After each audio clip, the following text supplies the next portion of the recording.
თავდაცვის ყოფილი მინისტრი სასამართლოს სხდომათა დარბაზში დააკავეს. მას შემდეგ, რაც ირაკლი ოქრუაშვილმა დროებით საგამოძიებო კომისიაზე გამოუცხადებლობის გამო შეფარდებული 20,000 ლარიანი გირაო არ გადაიხადა, მისი განაჩენი 1 წლიანი პატიმრობით შეიცვალა. ლითონის ჯვარიც კი არ გამიკეთა დღეს სპეციალურად. ციხეში შესაბამისი აფეთქი პროცედურა ზუსტად შემოღებული მოეწყო. ერთადერთი კამარები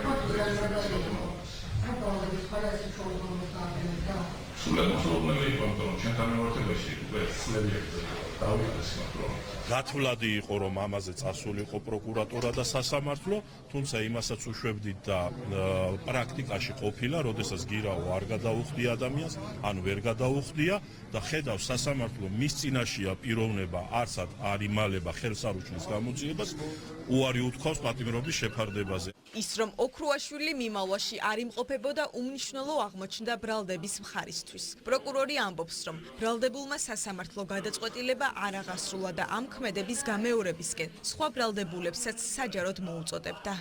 ქმედება იყო ძირითადი ფაქტორი, როდესაც ბრალდებული განმარტავს, რომ იგი არ გადაიხდის აღკვეთის ღონისძიების სახით განსაზღვრულ გირაოს ადანებას, იგი მისთვის სპორტული ჟინი იყო აღნიშნული, რის გამოც არ შეასრულებდა გირაოს პირობებს. ბუნებრივია მისი საჯარო მოწოდებებით, რომ სხვა ბრალდებულებსაც არ გადაეხადათ აღნიშნული გირაოს ადანება.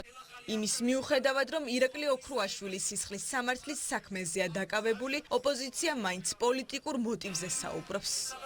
ირაკლი ოქრუაშვილმა ჩემის აზრით გააკეთა ის, რაც არ ვიცი, მან ჩათვალა, რომ გასაკეთებელი იყო და უსამართლობა წარმოიდგინეთ ხალხო, ხა წულუკიანი გიბარეს არალეგიტიმურ პარლამენტში. რეჟიმთან არ თანამშრომლობა მნიშვნელოვანი არის ამ რეჟიმის დასრულებისთვის და ჩამოშლისთვის და ეს გააკეთა ირაკლი ოქრუაშვილმა. საგამოძიებო კომისიის მოთხოვნის შეუსრულებლობა რომ დასჯადია, ოპოზიციას ეს პირველმა კანონმდებელმა შეახსენა. თუმცა შალვა პაპუაშვილი ამბობს, რომ ირაკლი ოქრუაშვილმა ეს ისედაც იცოდა და კანონი მიზან მიმართულად დაარღვია. ყველა მიცოდა რა იქნება ამის შედეგი, ყველა გააზრებულა და განზრახავდა ამ დარღვევაზე, თუ კი ყოფნის ადამიანს იმის სითამამეო დაარღვევს კანონი, დარწმუნებულება რომ იმის სითამამეც ეყოფათ, რომ მიიღონ ის შედეგი.